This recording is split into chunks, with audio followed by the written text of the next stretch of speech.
नमस्कार, आप देख रहे हैं यूनिक फॉइस न्यूज। मैं हूं सुरेंद्र शर्मा। जम्मू कश्मीर का विधानसभा का जो सत्र है वो चल रहा है। Bharatiya Janata party national conference के बीच में कई मुद्दों पर अब तक जो है देखा जा रहा है कि तकरार चल रही है। बड़ी बात यह है कि कांग्रेस पार्टी सरकार के साथ है, सरकार की सपोर्ट में है और विधानसभा के अंदर कांग्रेस पार्टी किन मुद्दों पर या सरकार को घेरेगी या विपक्ष के सवालों पर जो है वो एक न्यूट्रल पोजीशन जो है वो लेगी। बातचीत करने के लिए हमारे साथ मौजूद हैं निजामुद्दीन भट्ट साहब, कांग्रेस पार्टी के बड़े सीनियर नेता हैं। निजाम साहब, बहुत बहुत स्वागत है आपका। निजाम साहब, क्या माना जाए कांग्रेस का क्या स्टैंड है इस पूरे सत्र को लेकर, या कांग्रेस किन मुद्दों पर जो है वो इस सत्र में आई है और उस पर बहस करेगी या सरकार से जवाब तलब करेगी? देखिए, हमारी सोच बिल्कुल पॉजिटिव है और वाजिया है। चाहे हमारी नेशनल लेवल पे बहसीत एक नेशनल पार्टी की जिम्मेदारियां हैं, वहाँ स्टेट के जिसे आज आप यूटी कह रहे हो, जम्मू कश्मीर के तय भी हमारी स्पष्ट जिम्मेदारी है। और सबसे बड़ी जिम्मेदारी है कि हम लोगों से चुन के आए हैं, लोगों से कुछ वादे किए हैं और प्री पोल अलायंस में नेशनल कॉन्फ्रेंस के साथ जुड़ के हमने चुनाव लड़ा और चुनाव जीता। अब चूंकि अलायंस सरकार में है तो शायद लोगों को ये संदेह हो रहा होगा कि कांग्रेस उधर है कि इधर है। ऐसा बिल्कुल कुछ नहीं है। सरकार को भी इस मामले में बिल्कुल आपत्ति नहीं होगी।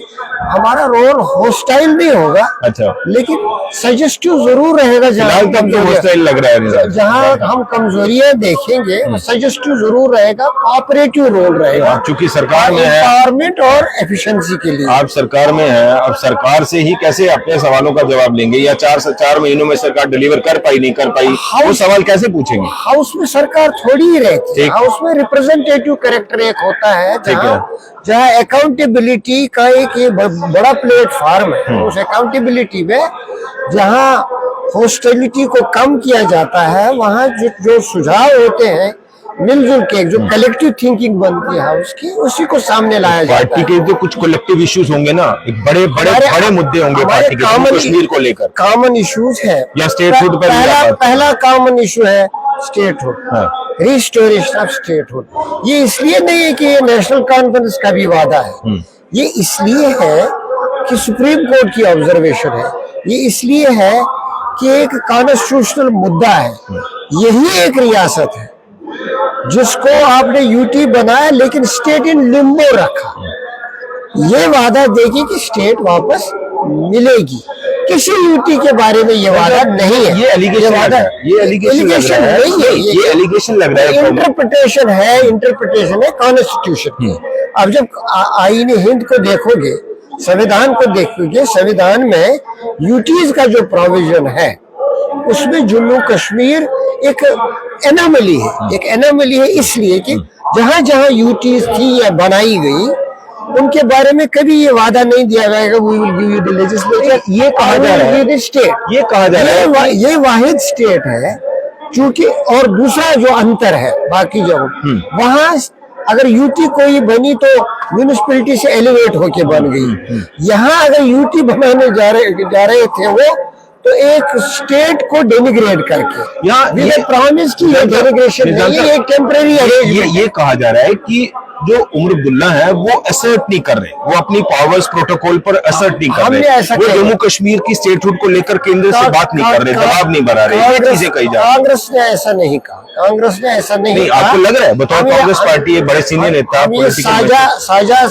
साझा मुद्दा समझ रहे हैं और साझा तरीके से चलाए। अब लग रहा है कांग्रेस पार्टी स्पेस दे रही है सरकार को तमाम मुद्दों पर, डिलीवर कर रहे हैं नहीं कर रहे हैं। लोगों के मुद्दे हैं, जैसे बिजली का मुद्दा, 200 यूनिट फ्री, राशन का मुद्दा, डबल वो। हमें नेशनल कॉन्फ्रेंस की नीयत में कोई शक नहीं, ठीक, उनकी डिफिकल्टीज को समझना है। बीजेपी कहने को कुछ भी कहे, वो डंडा चला रहे हैं, वो डंडा उन्होंने बाहर भी चलाया, यहाँ भी चला रहे हैं। न्यूट्रल पोजीशन पे देख रहे हैं और हम कांग्रेस थोड़ा न्यूट्रल पोजीशन पे, बिल्कुल न्यूट्रल नहीं, जो कहा पॉजिटिव पोजीशन पे। और पॉजिटिव तरीकेकार का यही तरीका होता है कि आप सरकार की सहायता दे मुश्किल हालात में। इस वक्त हालात मुश्किल, सेंटर हॉस्टाइल है, प्रॉमिस को पूरा नहीं किया जा रहा है, कोर्ट की इंटरवेंशन को नहीं माना जा रहा है, फाइनेंस के बारे में आपका कोई अधिकार ही नहीं है। और जब दिया जाता है तो जैसे खैरात की बात कही जाती है, इस तरह की डिफिकल्टीज जब हो तो एक गवर्नमेंट को जिसको पब्लिक एस्पिरेशन रिप्रेजेंट करनी है और मैसिव मैंडेट मिला है, आप उनको एक जोक नहीं बना सकते हो फॉर योर ओन क्रिटिसिज्म। लग रहा है अभी ऐसा हो रहा है, अभी वैसा हो रहा है जो आप कह रहे हैं कि बीजेपी ऐसा ही कर रही, they are trying to make it a joke.